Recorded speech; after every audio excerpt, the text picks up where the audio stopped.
Hi guys, இந்த வீடியோவில் ஒரு ஆல் ஓவர் பிரிண்ட்டை ஹேண்ட் பெயிண்டிங்கில் எப்படி பண்ணுறதுன்னு தான் பார்க்க போகிறோம். இப்போது நான் என்னோடய டிசைனை ஒரு ஷீட்டில் எந்த சைஸ்க்கு வேணுமோ அந்த சைஸ்க்கு ட்ரா பண்ணி அதை ஒரு ஸ்கொயராக கட் பண்ணி எடுத்து வச்சுருக்கேன். இப்போ கார்பன் ஷீட் யூஸ் பண்ணி அதை வந்து ட்ரேஸ் பண்ண போகிறேன்.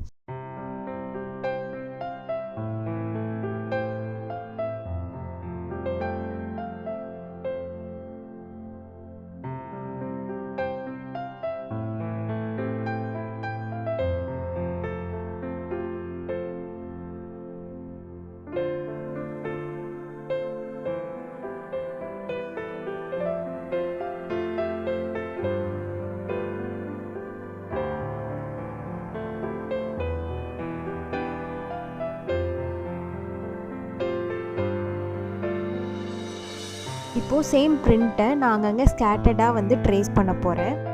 டிசைனை எதுக்காக இந்த மாதிரி ஃபஸ்ட்டே ஸ்டென்சில் மாதிரி ப்ரிப்பேர் பண்ணி ட்ரேஸ் பண்ணுறோன்னா அது வந்து அப்போ தான் பார்க்க பேலன்ஸ்டாக பர்ஃபெக்டாக இருக்கும் சைஸ் வந்துட்டு.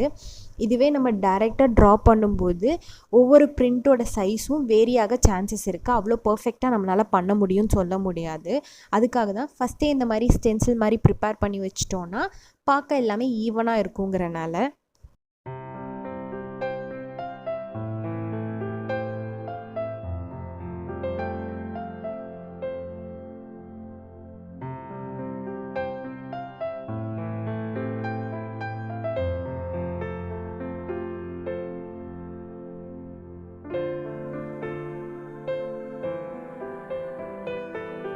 இப்போ கம்ப்ளீட்டாக ட்ரேஸ் பண்ணி முடிச்சிட்டேன் எங்கெல்லாம் வேணும்னு சொல்லிட்டு. இப்போ நெக்ஸ்ட்டு பெயிண்ட் பண்ண போகிறேன். பெயிண்ட் பண்ணும்போது நம்ம மெயினாக கன்சிடர் பண்ண வேண்டியது ஷேப் அவுட் ஆகாமல் இருக்கணும். ஸோ வந்து கரெக்டான ப்ரஷ் சைஸ் வந்து சூஸ் பண்ணணும். டோட்டலாகவே நான் இந்த டிசைனுக்கு 2 ப்ரஷ் தான் யூஸ் பண்ணியிருக்கேன். ஒன்று வந்து ஃப்ளாட் ப்ரஷ், அதில் வந்து சைஸ் 2 யூஸ் பண்ணியிருக்கேன். அது வந்து இந்த ரெட் போர்ஷன் பண்ணுறதுக்காக. அதுக்கப்புறம் வந்து லைனர் ப்ரஷ்னு சொல்லிவிட்டு அவுட்லைன்ஸ் பண்ணுறதுக்கும் குட்டி ஏரியாஸ்லாம் வந்து பெயிண்ட் பண்ணுறதுக்கும் யூஸ் பண்ணுறது. அதில் வந்து சைஸ் 1 யூஸ் பண்ணியிருக்கேன். க்ரீன் அண்ட் பிளாக் அவுட்லைன் பண்ணுறதுக்கு நான் அது யூஸ் பண்ணியிருக்கேன்.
இந்த வீடியோ உங்களுக்கு பிடிச்சிருக்குன்னு நினைக்கிறேன். பிடிச்சிருந்தா என்னோட சேனல் சப்ஸ்கிரைப் பண்ணுங்கள், லைக் பண்ணுங்கள். கண்டிப்பாக உங்கள் ஃப்ரெண்ட்ஸ்க்கும் இந்த வீடியோவை ஷேர் பண்ணுங்கள்.